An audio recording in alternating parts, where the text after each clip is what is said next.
Welcome. This is the third episode of MINDWATCH, and we see there's several people who've not been here earlier for the last two episodes join us. So thank you so much for joining in. Since we have several new people joining us, I'm going to take a few moments to set the frame for us, particularly for those of us who are unfamiliar with the process of these conversations and, very importantly, the intent of it as well. MINDWATCH as a series is not a debate. It's not set up as a panel. It's definitely not a polished performance, as you will discover soon. It's really an experiment in thinking aloud. It is a live, unrehearsed, and a real-time conversation between Ashok and myself. And of course, the idea is that we take perhaps the first 45 minutes to 1 hour of the conversation between ourselves, and then we invite all of us who are present on this call into the engagement as well. So that's going to be the format as we go along. The attempt here is to really model what it means to hold a difficult and often uncomfortable question with as much care as we can, as much rigor and curiosity as we can, without rushing to solutions or to polarized stances. So we are definitely not here to deliver any answers. Our primary intention is really to watch our own minds at work as we go through these conversations, and to notice the places in which we get defensive, the stories that we carry, the edges where our certainty can start hardening, and where our fears might sometimes even silence us. Today's topic is particularly sensitive, it is provocative, and it carries a lot of history that cannot be ignored. And we are also, I must name this, we are stepping into a conversation that is also shaped by Ashok's personal experiences, particularly his several decades of engagement with Muslim communities, and also his reflections on the recent cancellation of Salman Rushdie's commencement address at Claremont College. And this cancellation has become a flashpoint in the global debate around freedom of expression and religious sensitivities yet again. We recognize that to speak about Muslim intolerance is to trigger, risk triggering shadows of Islamophobia and colonial legacies. And there are very real dangers as we step into this conversation of stereotyping and scapegoating coming up for a lot of us as we speak or as we listen. And we also recognize that there are genuine moral, political, and cultural dilemmas here. And we hold a lot of questions around how do communities and individuals hold the idea of pluralism and dissent and liberal values in a world where identity and belief are getting increasingly charged by the day. So before we get started, and I invite Ashok to come into the conversation, some invitations I want to put out to all of you, whether you're here live or you're listening to this as a recording. Please stay with any discomfort that arises for you. Do not attempt to resolve it immediately, but sit with it as an essential part of a moral inquiry for yourself. We also invite you to listen beneath the surface, not just to what we are saying, but also how we struggle to hold complexity sometimes. And please notice your own internal responses, where you agree in the conversation, where you start bristling, where you want to jump in, where you want to pull away. Please notice that for yourself. This is definitely not a conversation where we will reach a consensus or provide any kind of a moral shortcut.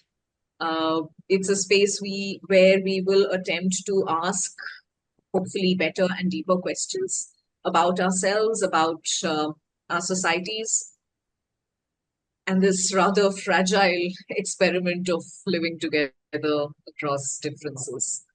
So that's this space. Welcome into this. Ashok, let's bring you in. Why is this conversation important to you? Thank you for a very, very deliberate and, dare I say, precise uh, expression of what MindWatch is, and particularly the sensitivities around this particular conversation.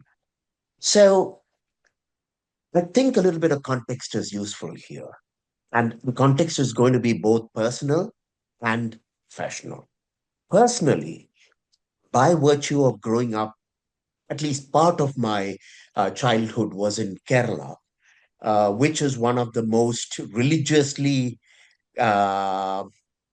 uh, diverse and tolerant states in the country, exceptionally tolerant. And particularly when I was growing up in the 60s and early 70s. Um, and it's almost like if I were to create a children's book about tolerance in Kerala, in Ernakulam, which is, where I was for about 5 years, from the age of 9 to 13. The house on the left was inhabited by a Christian family, and the house on the right was inhabited by a Muslim family. And uh, our it was a company town, and we every day we played with Muslims and Christians. I don't believe there were any Sikhs or Buddhists, but definitely we didn't grow up with any overt prejudices, religious prejudices. We had all kinds of other prejudices, but religious prejudice was just not there. And uh, I realized some years later that my dad, in the 60s and early 70s, his best friend was Yusuf Uncle. And in the 70s, his best friend was Salim Uncle.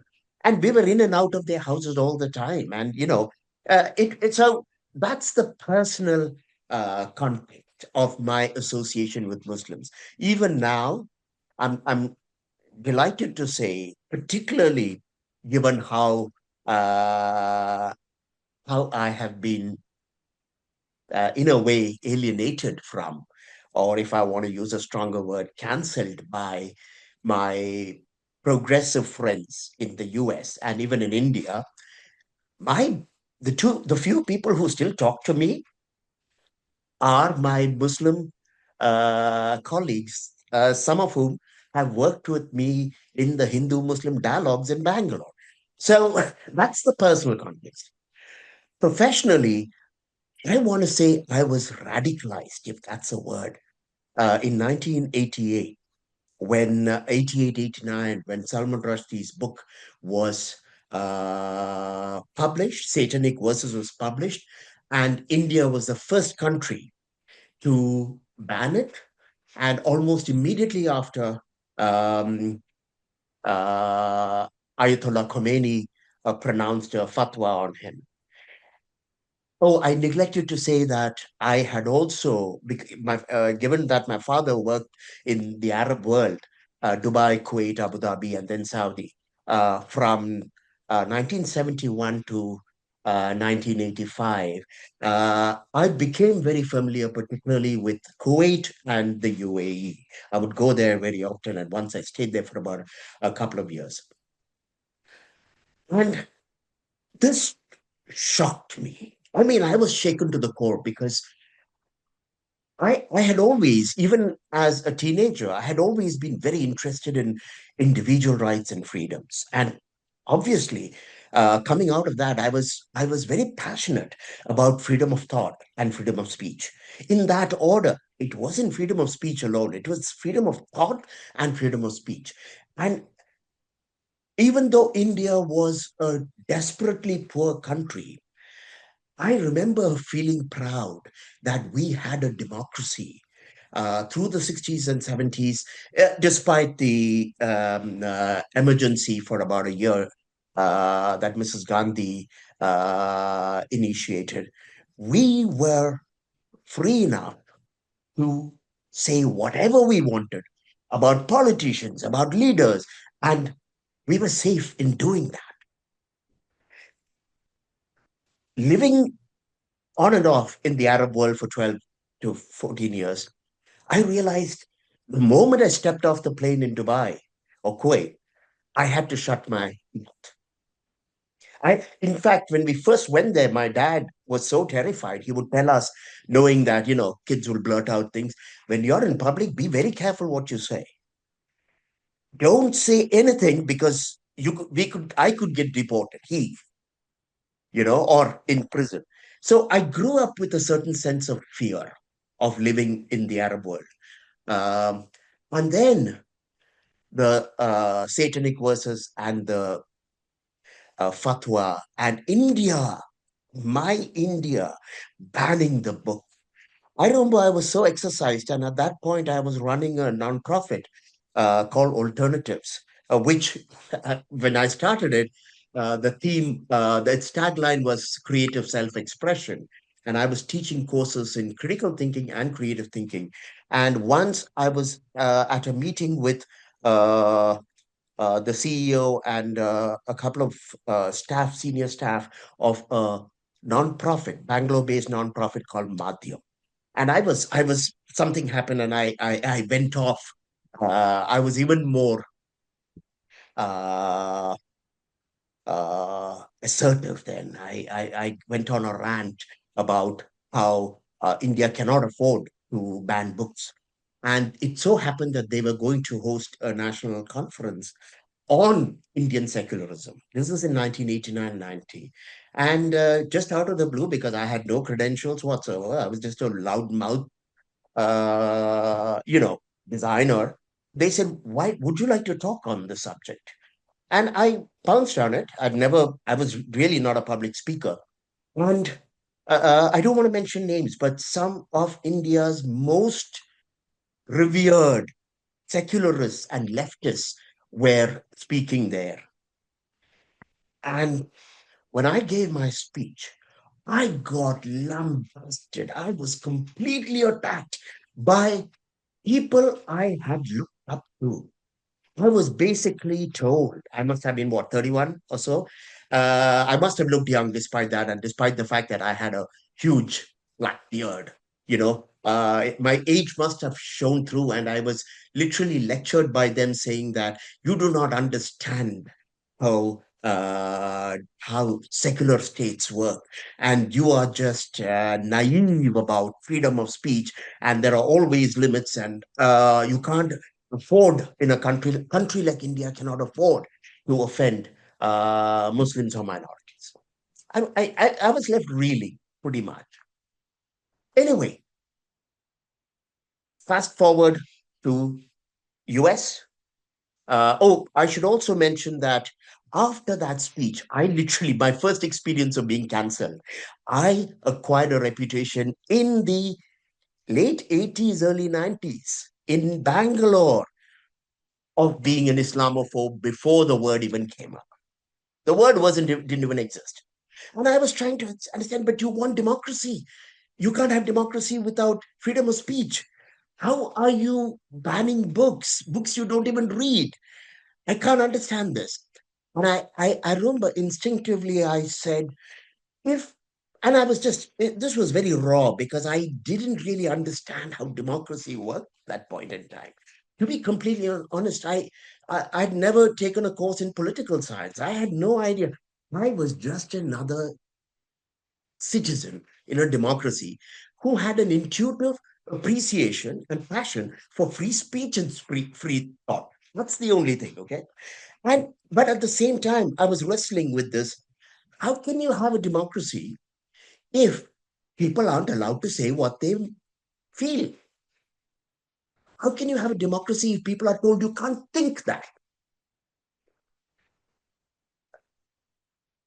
Then I came to so I had lost most of my politically um, political friends. And of course, the entire NGO community in Bangalore, which I wasn't really a part of, they shut me out.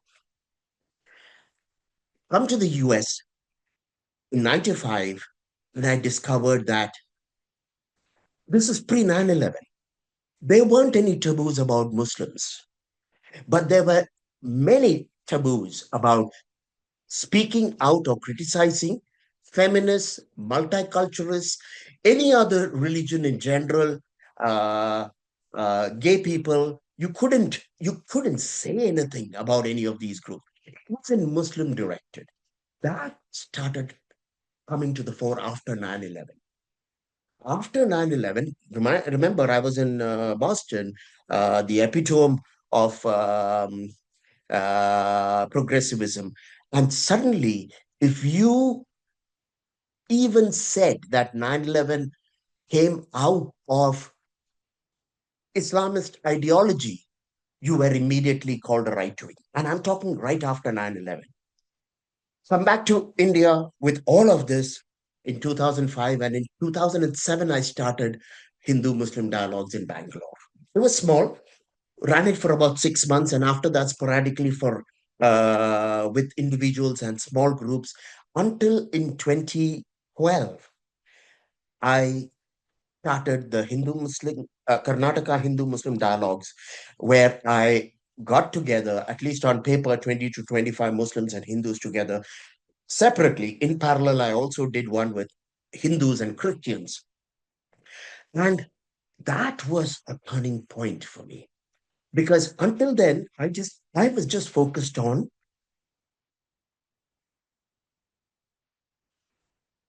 the importance of free speech and free thought. I didn't know very much about the Muslim mind or the Christian mind or the Hindu mind for that matter, because I was never religious.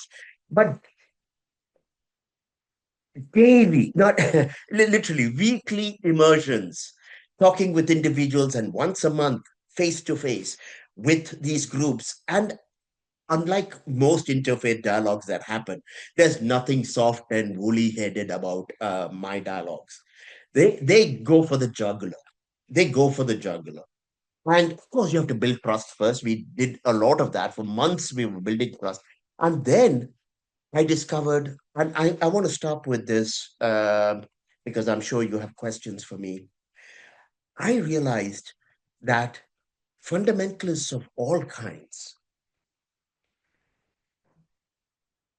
and I use the word very carefully, meaning those who believe in the essential truth, almost literal truth of their books, whether it's the Hindus, the Christians, or the Muslims. Fundamentalists, no matter what they say in public, you scratch the surface, as my dialogues do. Mine really claw at it after a point. They don't want to. They don't want to be questioned. Two, they they stop. They are not interested in negotiation. And the Karnataka Hindu Muslim dialogues that I conducted, the emphasis was on trying to create agreements so that we could coexist in Karnataka. That was the point, because there were, as always in India, there was always sporadic tensions, sometimes riots, sometimes violence, because of all kinds of, because, I mean, mostly Hindus and Muslims, because they didn't agree, or they stepped on each other's toes. So while the broadest level, these dialogues were meant to build understanding, and which I'm happy to say they did at multiple levels. When it came to negotiation, like, can we agree on a policy about loudspeakers on mosques, about burqas in public places, or, whatever, about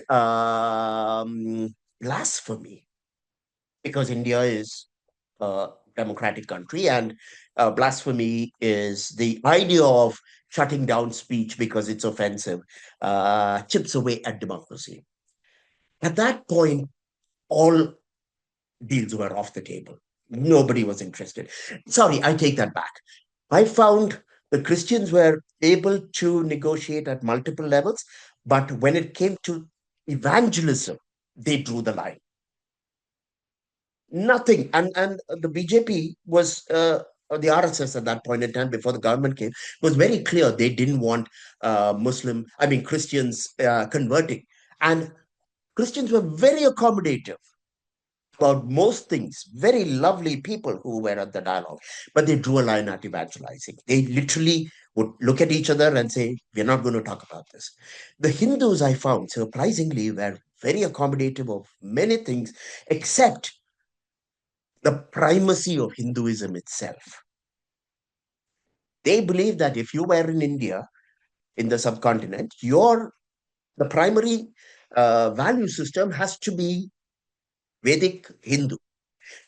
That was theirs. I found, and I hate to say this, but given that this is the topic, I found that the Muslim participants' capacity for negotiation was extremely limited.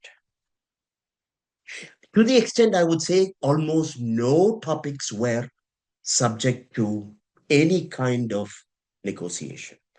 But that was, see, I'm coming as a mediator. I'm coming as someone who had been practicing consensus building and dialogue. And for me, if you say you're not going to negotiate at all, it means basically no dialogue is possible with you.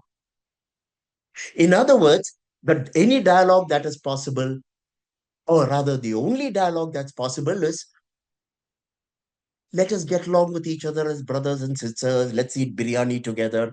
Let's hug each other. But nothing. I will not give way on anything. So that was a kind of a shock.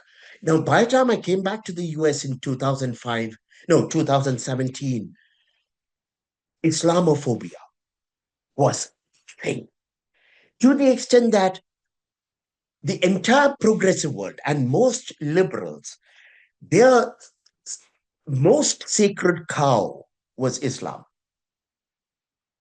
I'm mixing metaphors, Hindu and Islam here.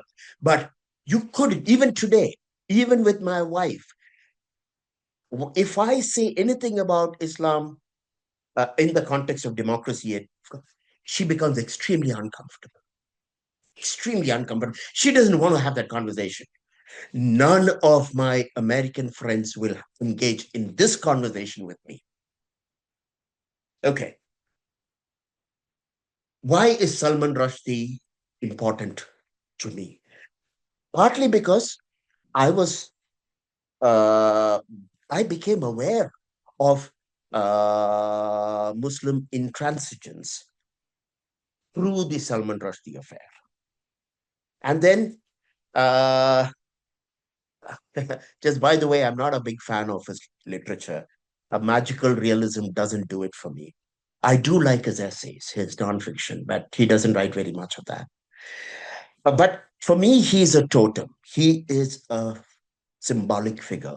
And I have watched from 1988 onwards, culminating in 2022 when he was knifed.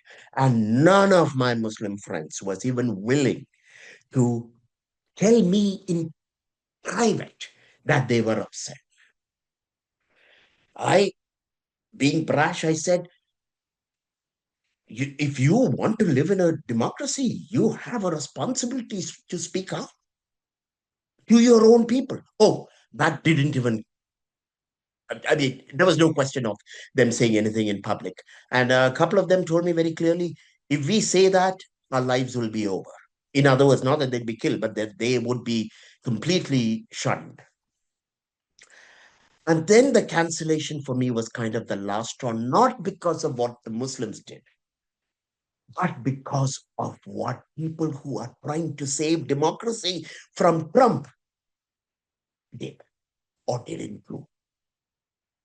You said, Rukmini, that this cancellation was a flashpoint. It hasn't become a flashpoint in the US or in Europe. There are isolated people who might mention it, like me, but There is absolute radio silence from every peace builder, negotiator, mediator, human rights person, democracy activist in the US.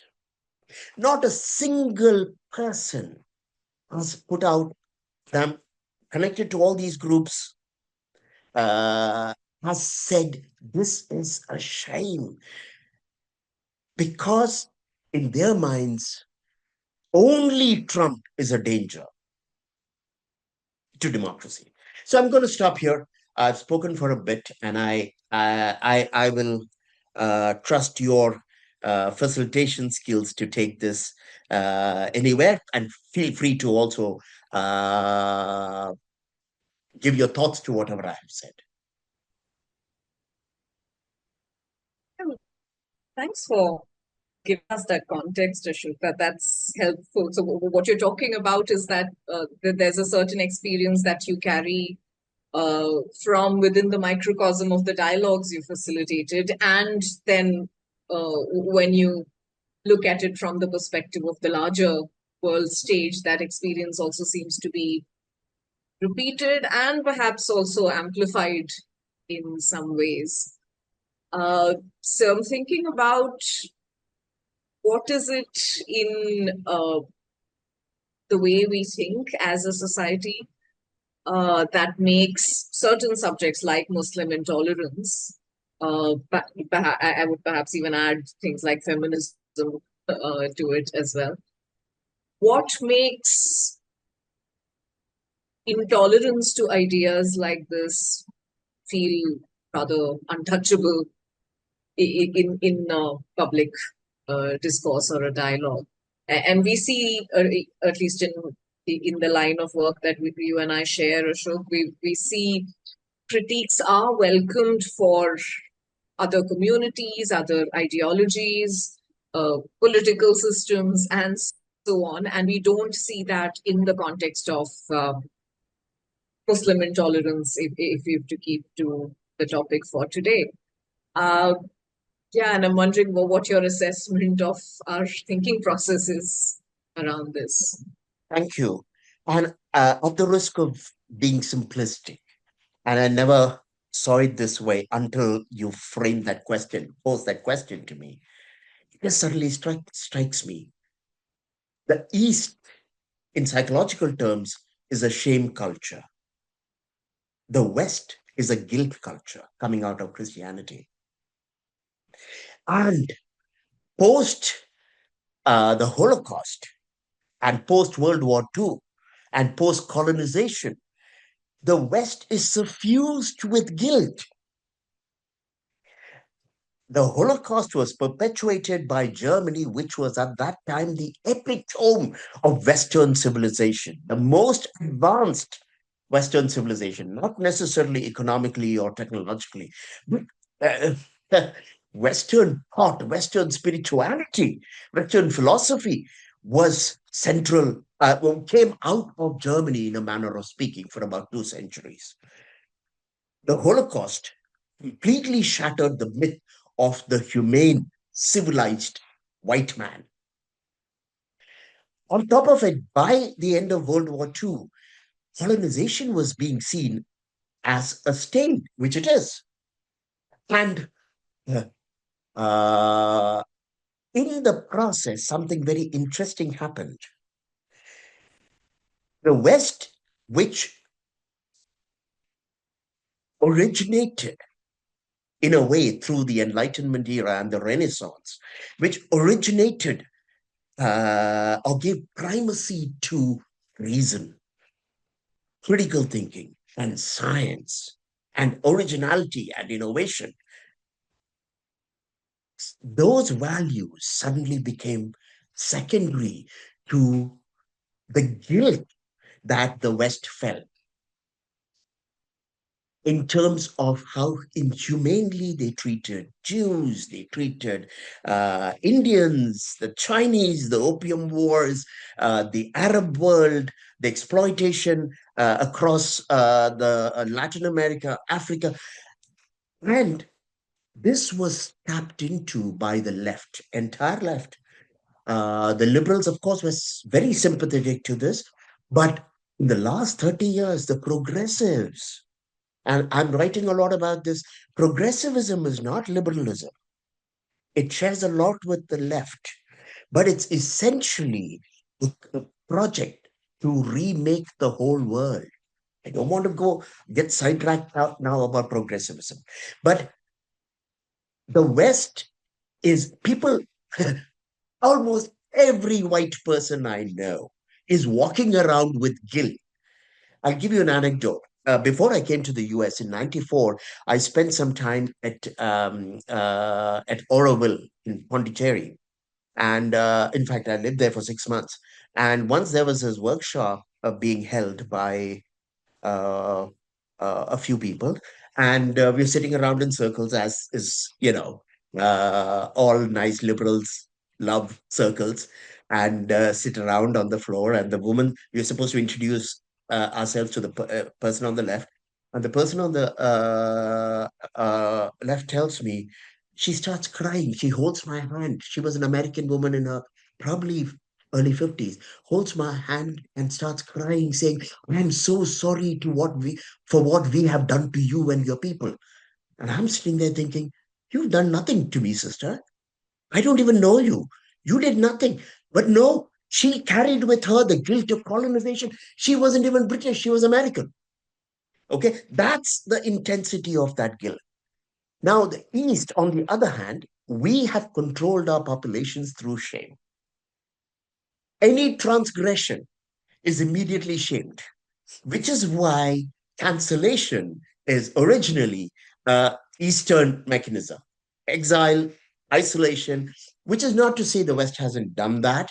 Obviously, these are not cast iron categories, but the because post, and I will historically put it in context.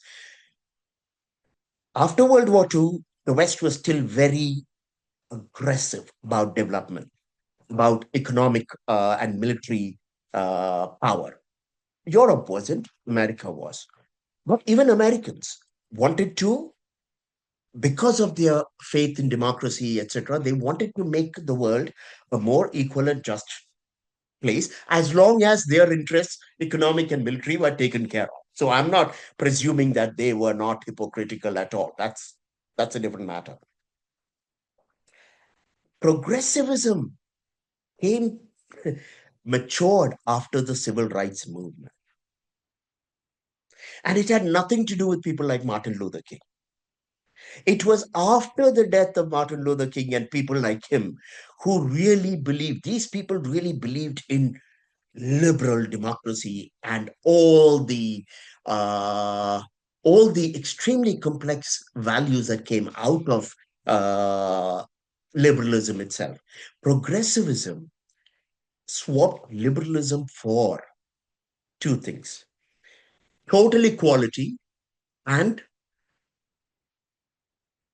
inclusion.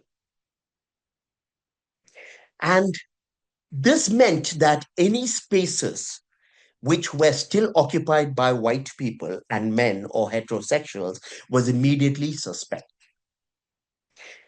They also, and I will credit Edward Said for this, the great Arab post-colonial scholar. He had a phenomenal impact on students, graduate students, theorists, in uh, talking of the importance of creating a very different post-colonial world and highlighting the crimes against mostly Arab people and Palestinians. This progressive left bought into all of this, and they made it pretty much impossible starting in the 90s to critique, leave alone criticize the post colonial network. I mean, post colonial mindset or mindset. by the time the anger against Muslims had died down, the anger coming out of 9/11, progressivism took over, and progressivism's sacred cows start with feminists. You can't touch anything to do with women and feminism.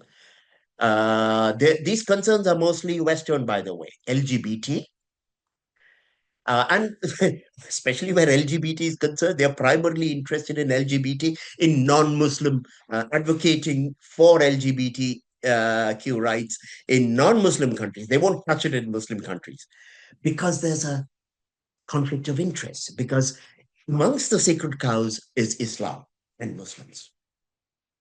And I have been talking with many of my Muslim friends saying that, uh, don't don't be comforted by progressivist uh, support for Islam or Muslims. When push comes to shove, they will drop Muslims like a hot potato and uh, hunker down to protect themselves. Okay. But at this point in time, Islam can't be touched, Muslims can't be touched, along with other protected groups. So, yeah, that's a long way of saying, but it's important to recognize that. Oh, the other big thing in the US right now is the trans movement. Oh my God, you cannot even say that men and women are two biological categories. You can't say that. You can't. People like Kamala Harris and Supreme Court Justice Ketanji could not even define in an interview what a woman is. It's gone bonkers, totally bonkers. Okay, the non-binary has been elevated like the Holy Trinity. So the taboo against critiquing Islam or Muslims sits in a larger context along with feminism, gay rights, trans issues, and criticizing any post colonial society. You can't criticize any post colonial society right now. Okay, I can see you're thinking, and I can see a question or a thought coming. Go for it, Several of them, in fact. please. So, on the one hand, it sounds like the overt intent of not criticizing Muslim intolerance might be to sort of place checks and balances on a history of demonization that's perhaps been attached to uh, this particular religion. But as you speak, I'm also thinking about uh, what is Islam standing in for in this discourse? I mean, there is a meta process that's going on where uh, Islam is being used at this point in time as a, yeah, it's standing in and it's symbolizing something. And I'm wondering what it is that it is symbolizing in this longer human process in our society as we are right now. I'm going to say something that will be misconstrued, but I've been so misconstrued and misunderstood that I don't really care anymore. But I'm going to say that, and it's a great question you're asking. Islam is a stand-in more than India, more than China. You won't see many Westerners supporting China or India or Latin America or Africa. Islam is seen as the honorable and moral enemy of Western civilization. I was hesitant about even putting it out there because that is something the right wing, the Western right wing, that's their talking point. The in this in this stint of mine, it's 8.5 years since I come back to the US, and I can tell you that not a single person I know personally will defend anything about Western civilization. Americans, Europeans hate Western civilization. It's almost a political and philosophic hatred.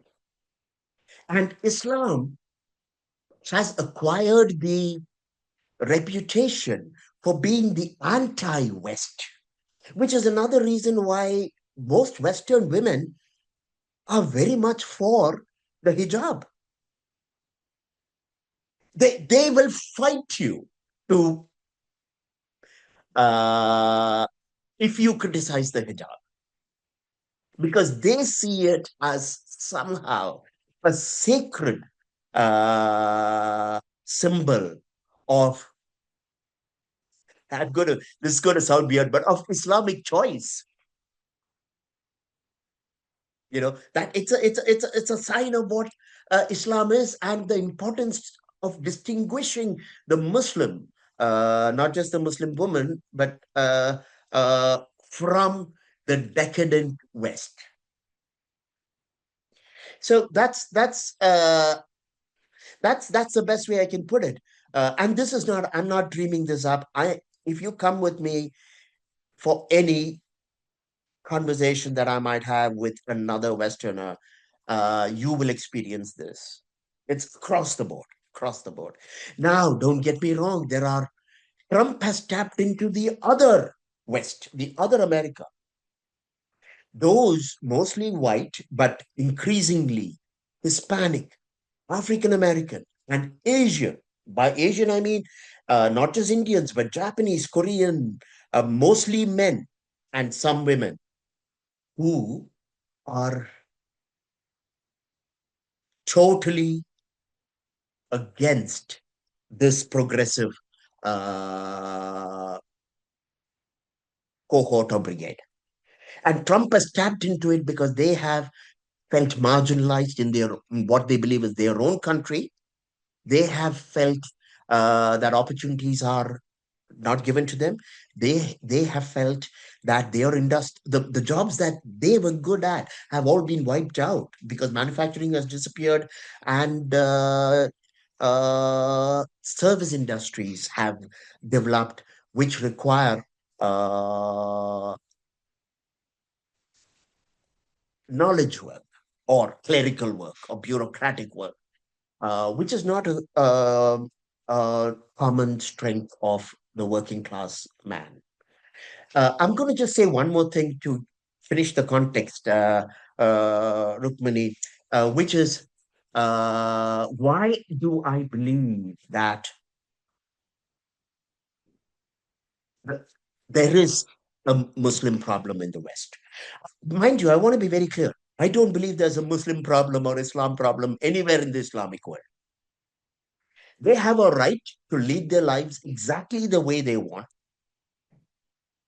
I used to be very much against Khomeini, but now I've kind of given up. I say it's like if the Iranians don't have the capacity to overthrow the clerical regime, they deserve to be in that situation. There's nothing anyone else can do. Well, deserve is a strong word, but my understanding of politics right now is that the only ones who will get to rule are the ones who can create order. And for order, you need power. Without power, you can't create order. If you don't create order, you cannot put in place your wonderful ideas of what human beings should be like or what society should be like. And the West is in a situation where what makes the West great? It's coarse, crude, hypocritical attempts at creating a relatively egalitarian, relatively just, and relatively inclusive society. It's not perfect, it's extremely imperfect, but it's better than anything that has happened on the planet before. Without doubt, the West is systematically destroying all its virtues, all its structures, the structures in terms of, it really starts with free thought, free speech, free assembly. This is the holy trinity of freedom. You can't have free thought, free speech, and free assembly unless you have rule of law, which is an equal law for everyone. The West is losing all of this because it has confused freedom, human rights, and democracy with inclusion and equity and diversity. It's ridiculous. I mean, this is a different conversation, but democracy doesn't mean diversity. Freedom doesn't mean diversity. Freedom and basically freedom is respect for the individual and individual autonomy. What does that mean? It means you have to be able to think for yourself. The first rule of privileging the individual is you have to be able to allow the individual to think for themselves. If they think, they have to be able to speak. If they speak, they have to be able to congregate with others who also speak. That's why, and that's what freedom is. Now, freedom doesn't mean squat. I can't give myself freedom. I can only say I'm free if you folks allow me to talk. If you folks allow me to think. If you come when I organize a coffee or a Zoom call, if you show up, that's assembly. So freedom means nothing without rights. And rights mean nothing without these structures and institutions that a democracy puts in place. And Islam, by virtue, I'm going to summarize this now, by virtue of not being a dialogic or negotiating group, not wanting dialogue except on their terms, not wanting negotiation because there are too many deal breakers there. And very importantly, and I'm not even going to talk about violence here because that's a distraction. Muslims in Europe, the US, and until the BJP came in India, were notorious for pushing their agenda, even engaging in force and threats in order to get things their way. It is not democratic. I'll just end with this. Progressives are doing exactly the same as Muslims. Progressives do not want to negotiate because they're very clear. They are clear about all the things that are important to them, and they will not bend. You can't have a democracy unless everybody is bending. Democracy is not breaking, it's bending. So that's again a long way of basically saying that my concern with Muslims is not in the Arab world, is not after Modi. I have had Muslim friends tell me, and after many years of Modi, you know, and only in the last year or so, they've started telling me, Ashok, in hindsight, this is good for Muslims. Hindu nationalism is good for Muslims because finally we can stop worrying about our theology and our Islamic values. We can focus on educating our women, our children, and helping them progress economically. My concern today is not for Muslims in India. My concern is for Muslims throughout the US, North America, Europe, Australia, New Zealand. These are the only places that can potentially save democracy, however flawed, for the future. And I see Islam and Muslims as the primary threat. Sorry, I see progressives as the primary threat to democracy. And Islam is the handmaiden of progressives right now.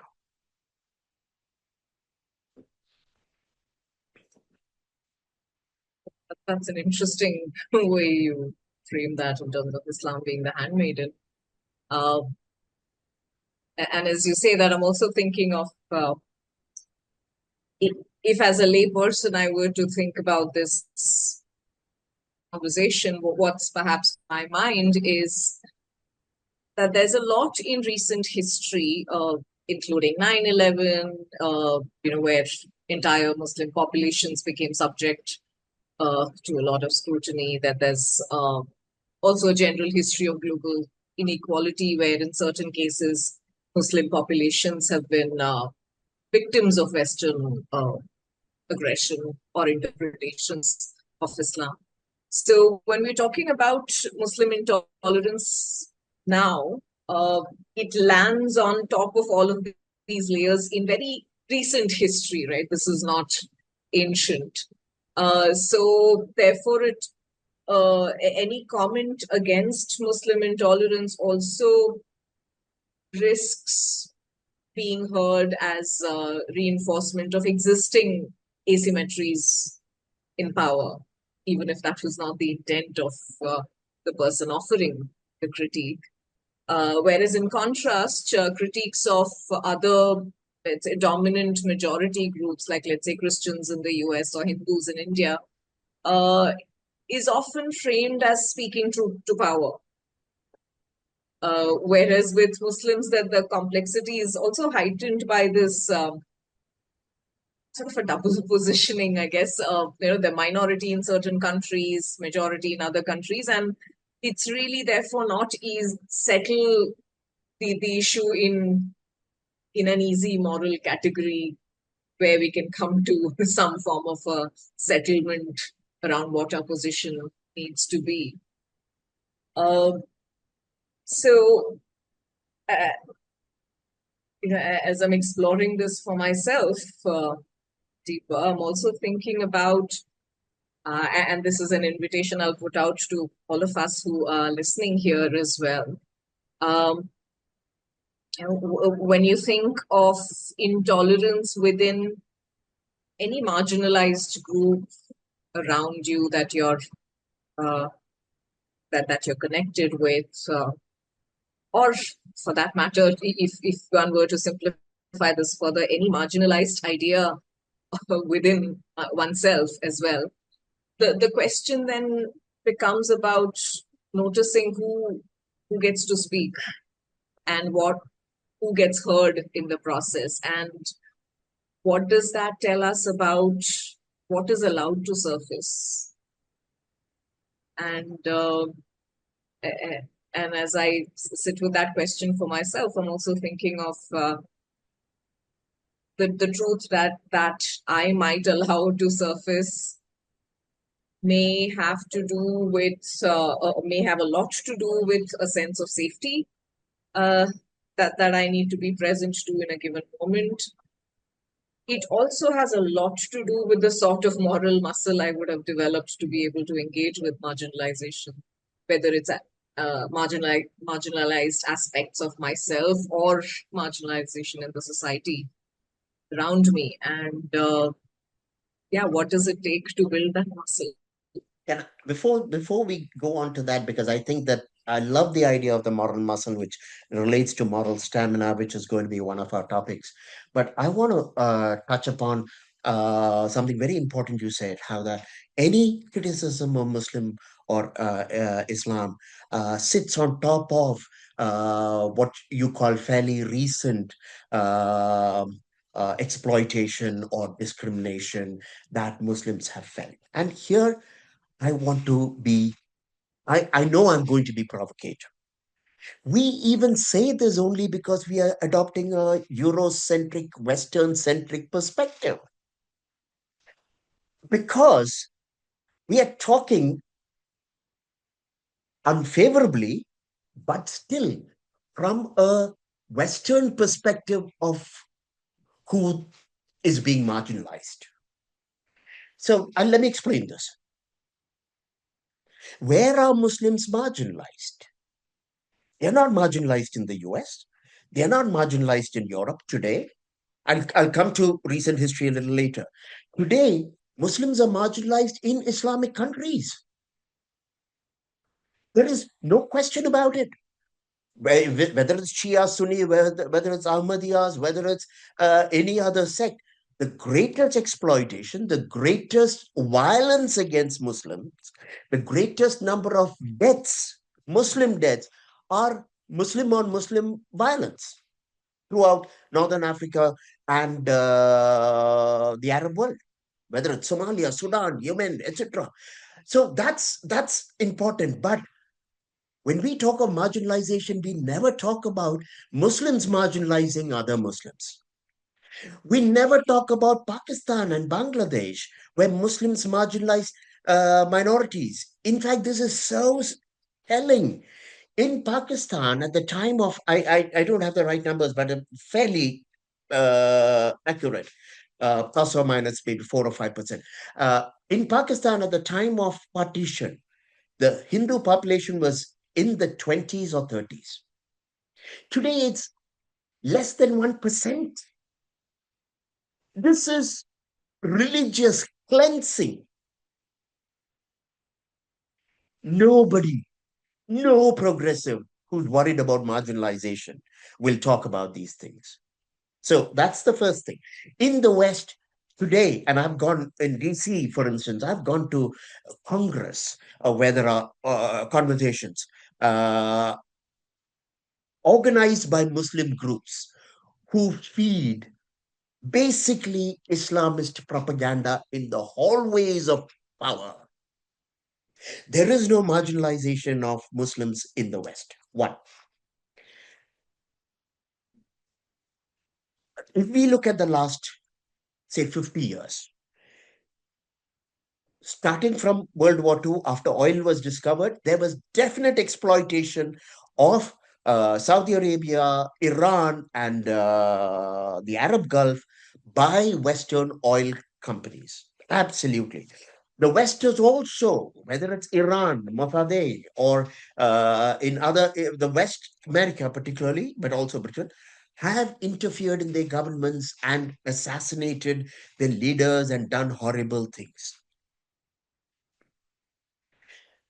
But does that make them marginalized? I think there was exploitation, but marginalization is a slightly different thing from exploitation. There is, I'm not sure that Muslims are marginalized by white people today. I think the Indian BJP is definitely marginalizing Muslims and Christians and everyone else. That's almost their stated policy because they want India to be uh, a Hindu state. I don't see that in the West at all. And again, but more than anything else, I think we need to be very careful about sweeping generalizations about Islam's marginalization or Muslims' marginalization. After Christianity, it's the largest religion.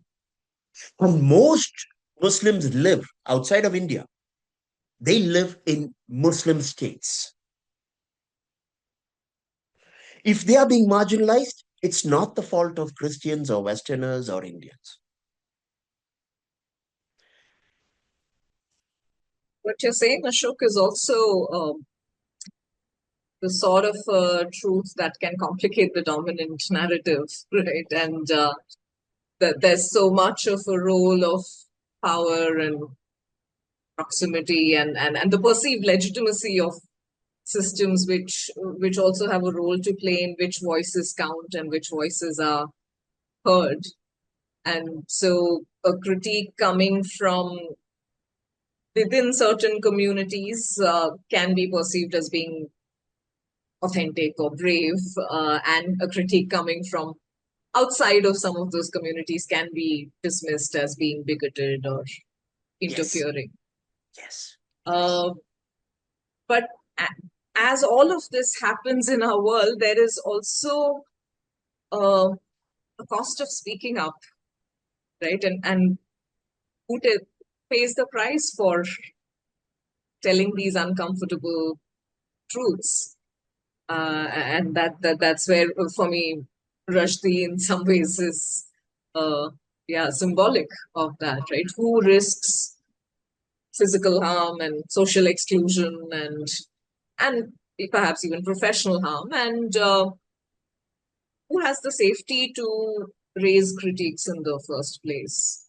So, I as we speak about this, I'm not thinking of amplifying some voices in an abstract way, but also thinking about how do we learn to recognize how power and risk and trust shape what can surface out in our society and what can surface within me as a person in a way that I'm able to navigate with that society and negotiate my way around it. So, yeah, and just some thoughts that are emerging there. We are in the last 19 minutes or so of the conversation, so I'd also love Let's to get hear from questions. you listening in. Yeah. Please note down on the chat, perhaps to start with, what's going on in your mind. Are there questions you're sitting on, any reflections, any discomforts that you would like to name? We could start naming it on chat, and Right. then we could put Raju, some comments. yeah, Raju, we won't talk right now. Please put your chat. And while we are waiting for some of that, I want to also say this, that there's a sense of urgency that I feel. As everyone knows, Trump is taking a chainsaw to every structure of democracy and global trade and global security. This is unprecedented, but I tell my my American colleagues and peers, look, Trump didn't start this. You actually created the conditions and you weakened democracy so much that Trump can come here and do what he's doing with ease. And right now, I'm going to say something which is again going to be provocative, not that I want to be. It is that if America or UK or Sweden or Germany or France wants to retain its democracy, the first thing it has to do is put the progressives in their place and not give them the kind of influence and power that they have wielded over the last 50 years. And as part of that, teach Muslims how to live in a democratic, secular, liberal state. I'm being very brutal about it. And part of this comes out of years of teaching about democracy. Democracy is not just free speech. Democracy is not just any of the things I said. It is completely based on citizen competence and capabilities. In other words, the citizens have to be educated about what is permissible and what is not permissible in a democracy. It's not protest that makes a democracy. It's not resistance to authoritarianism. It is the dialogic and critical thinking capabilities. And if you are not willing to compromise or even sacrifice for the common good, your democracy will die. And particularly the significant Muslim populations in European countries, UK, France, Sweden, particularly, as well as the much smaller but increasingly influential American Muslim population, must be re educated, not in the Maoist sense, but must be literally sent back to school to learn what it takes to be a productive and helpful and constructive citizen of democracy. If we don't do that, we will basically have violence, chaos, anarchy, out of which somebody worse than Trump will rule these places. And I can assure you, it will not be progressive feminists or Muslims. It will be the worst kind of white Christian despot. The worst. Trump is not. I mean, he's basically a businessman, you know, uh, but he's not ideological. But the next one is going to be absolutely ideological. And they will wipe the floor with the rest of us. Okay, you want to read out Peter's? Or Arundhati's is first, yeah. There's an invitation earlier from Arundhati. Are there any Muslim participants in this session And would they like to chime in? Arundhati, Arif was here. Arif is still there. Arif, that's a great idea. Arif, would you like to put on chat any thoughts? And you can be completely brutal towards me because I'm your friend. I will not take it personally. Feel free to Arif if you want to put something. But while Arif is doing that, Arundhati, would you want to go on to Peter's? Peter's question is, if the progressive movement is going to move towards being less inclusive, how does it do that? That's an interesting question, Rahul. How does it deal with groups, for example, the trans groups, that will feel singled out and fight back in the name of inclusivity? Great question, Peter. And I don't know if you folks have read my essay on Substack called The Pluralist Paradox, where I actually address this issue. We should be inclusive. Let me be very clear. It's not about being less inclusive. The problem is not inclusion. The problem is demanding absolute equality. Put it this way. None of us would say that if we, as Christians or Muslims, or Christians or Hindus or atheists, go to Iran or Saudi Arabia or Kuwait, we must be treated exactly the same as everyone else. We would never claim that. Why? Not just because they are not democratic, but because we recognize the dominant group, the nation belongs to them and they have a right to make the rules. When it comes to the West, and pre BJP India, that was not the assumption we made. In the West, we presume that every group must be treated exactly the same as the dominant group. Where do we get that idea? It's a theoretical, hypothetical ideal that is almost despotic. See, it can't be. The laws of physics don't allow it. And I mean, in my essay, The Pluralist Paradox, I spell out the best way for minorities to be safe and to thrive in a democratic situation. Again, I'm not interested in minorities in Dubai or Arabia, Dubai or Iran or Somalia. I'm only talking about minorities in India, which is still quasi electoral democracy, and the West. But here's the thing. What progressives want is what they define to be equality. First they started with equality, now it's equity, which is completely equal opportunities. And there's something called the disparate outcome theory, which means if at the end of it there are less LGBT CEOs, that uh, is an indication of discrimination. This is terrifying. If you want to judge how equal or free a society is, you can't start counting the number of people who are the number of gay people or women or brown people or Indians like me who are in the army or in medical field or CEOs or professors.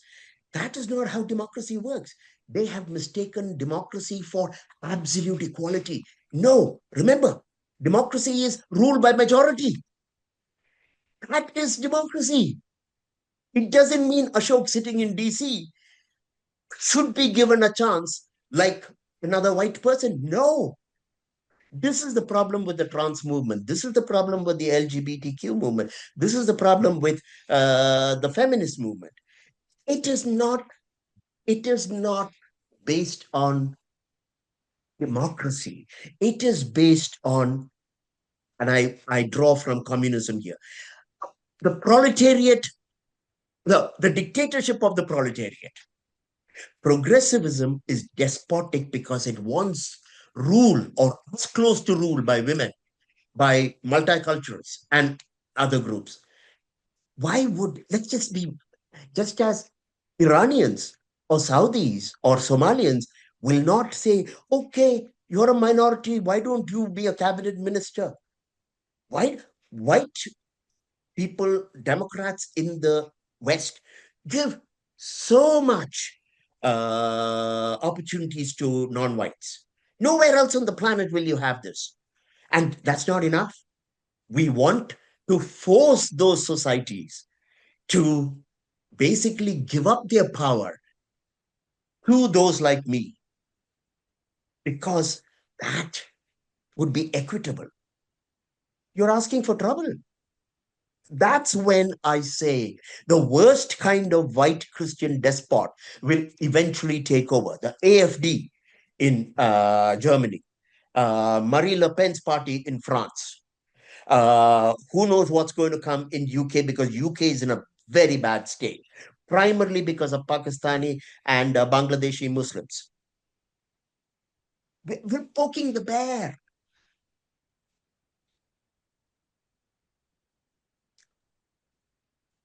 Raju's question says, how has the West institutionalizing political and religious divide during the partition still hurting South Asia today? How would this fit into the possible qualities and conflict between the dynamic Western system and the static Eastern system? Or how has the West used this to their advantage?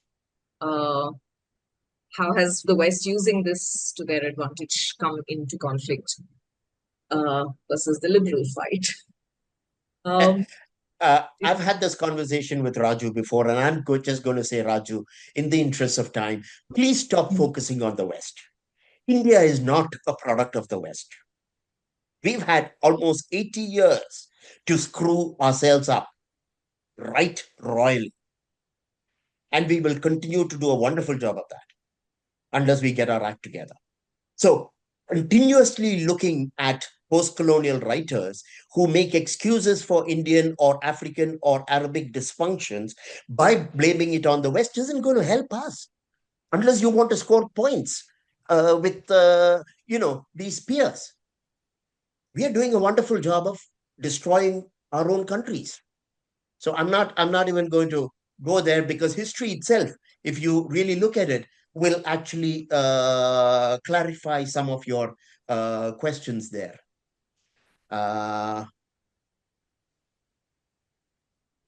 Suzanne has a question. Shall I just respond to it in the interest of time?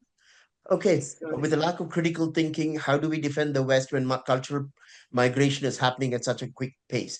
Europe allowed millions of young Muslims from Syria. This is destabilizing their city. Is it too late to have conversations? I don't believe it's too late, but it's politically and even in security terms very dangerous now. In UK, for instance, it's absolutely necessary to get back control of the streets from pro-Palestine groups that are Islamist in nature. But the UK government is terrified of the Muslim population. There's a law and order situation that they are trying to skirt around. And as a result, to the extent that whether it's BBC or even there are laws that are being passed which make criticism of Islam, Muslims, or even other minorities like trans, even a social media tweet can land you in prison right now. They're terrified. The situation has gone out of control in the UK. I would say it's gone out of control already in France. But if Marie Le Pen comes or her party comes, they are brutal enough to absolutely get law and order. UK, there is no political party, including the Reform Party. Farage? Farage is Nigel Farage's party. None of them have the courage to actually take this problem head on. Countries like Belgium, almost impotent right now. Sweden, the one country that woke up about 5 years ago was Denmark. And they have taken some fantastic steps to reduce Islamic radicalization. So one of the first things to do is, and I think France wants to do this, is to get back control of the mosques, prevent foreign funding, which means Qatari, Saudi, Iranian funding for mosques. And not allow those countries to ship their clergy to control the mosques, because a lot of the radicalization takes place. But you know what? I will still say problem is not with the Muslims. The problem is with the progressives. They are shielding the Muslims and making it difficult for ordinary white people who are concerned about their country and their freedoms from dealing with this problem. They there is Islam not offending Muslim sensibilities and sensitivities is being used as a fig leaf to protect progressive ideals per se. I'll say this again. The greatest danger to the West is not Muslims, but progressives.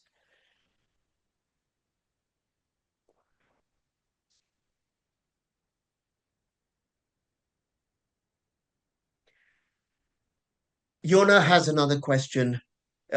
Inclusion was also the concept cited by the MSA to reject the university having Rushdie as a speaker. So, what inclusion and exclusion mean seems a question people are wrestling with in this case. Inclusion means excluding a face. Absolutely. Thank you. You put it very well. We have perverted all these ideas. Inclusion doesn't mean equality. Inclusion means not dehumanizing a person by excluding them. And justice doesn't mean equality. Justice doesn't even mean protecting minorities. Justice means fair. It comes out of the concept of fairness. And it means judging whether it's an African American, a brown person, a woman, a gay person, or a white person, judging them by the laws of the land. And the law should be applied equally. No favor to the white person or the Christian, but definitely no benefit of doubt to the woman or the brown person. That's justice. The moment you start saying, oh, but she's a woman, there were extenuating circumstances for her to kill her husband because poor thing was in agony, so we need to have a lower sentence, you are opening the gate for making similar exceptions for the white person or the man. This is it's a very interesting thing that's happening right now, where we think the definition of democracy is whatever works for my group. No, democracy disadvantages many people, because if I break the law, whether I'm a minority or not, or historically marginalized, I should be punished exactly the same as someone from the dominant group. And then if progressives and everyone else comes and says, oh my God, how terrible, the poor guy, he grew up in a terrible neighborhood. He was forced to get into drugs and then he was shot by the police. Yeah, what did you expect? There is the idea that we can make exceptions for people we like because they are historically marginalized or other is the opening to the destruction of rule of law and the destruction of democracy. I'll just come back. And if there's anyone else who wants to comment, please feel free. I just want to come back to this. Democracy is not freedom and rights, it's constraints. If you want freedoms, you need to have boundaries. If you want rights, you must have responsibilities. No progressive will talk of responsibilities. I mean, what more do you need to understand the perfidy, the intellectual and moral corruptness of progressives if they do not always talk of responsibility when they talk of rights? It's intellectually and politically bankrupt.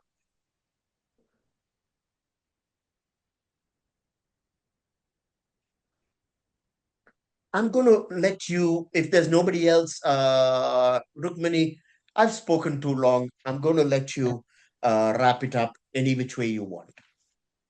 We are at time, and I think, as usual, we have managed to open up a lot more than we can reasonably tie together. Not certainly not close, but I'm going to invite all of us, whether you're listening to the recording or you're here, to take a moment and sit quietly with what is stirring within you, what is unsettled right now. And here's a few questions I can offer.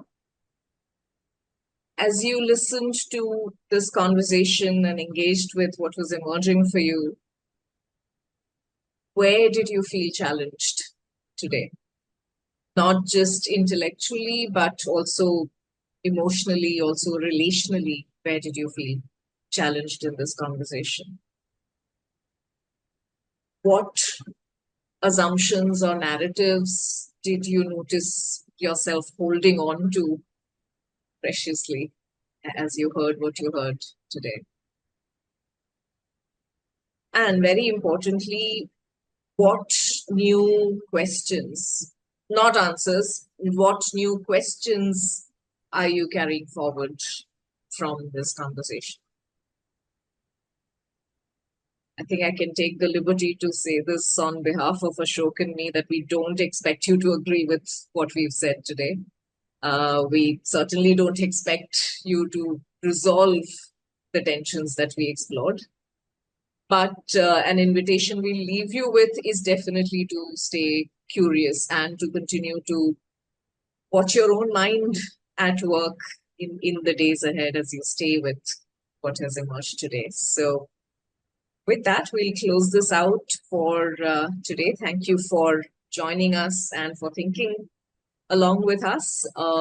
We will be back with the next conversation at the same time next Sunday. If there are any specific topics or areas that you would like to explore, please reach out to us, send us an email over the week, and we can see how we can weave that in the upcoming conversations. So much. Thank you, Rukmini. And I would genuinely welcome anyone here to talk with me more. And next time, if we have a Zoom call, I will be happy to just keep quiet and listen to what your perspective is and respond to your thinking on the subject. I come from a place, we talked of this as metacognitive conversations. I realized the topic was so intense and so big that we couldn't get to really modeling what metacognition will look like. So, as a very poor substitute for real time metacognitive transparency, I'm going to just give you an insight into where I am right now. Every time I was talking and responding to Rukmini's questions, I conceptually I was very clear because I've been thinking about this for donkey's years. But there was a part of me that was very anxious.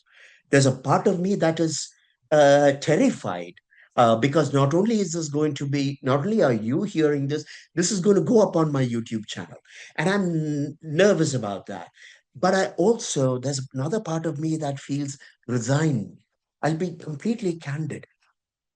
I know people think I'm negative, but I don't believe anything is going to change. I believe the Muslim population will really struggle to function differently. I believe the progressives are so clear about their certainty, their morality, and everybody else is an oppressor or an oppressed person who can't think for themselves. The progressives will never change. And I see troubling times ahead, very, very troubling times ahead. And I see that those of us who experience freedoms and rights and protections right now, we may not really have very much longer to continue that. People tell me not to be negative. I'm not being negative, I'm being real. On that note, stay safe, everyone, and have a wonderful rest of the Sunday.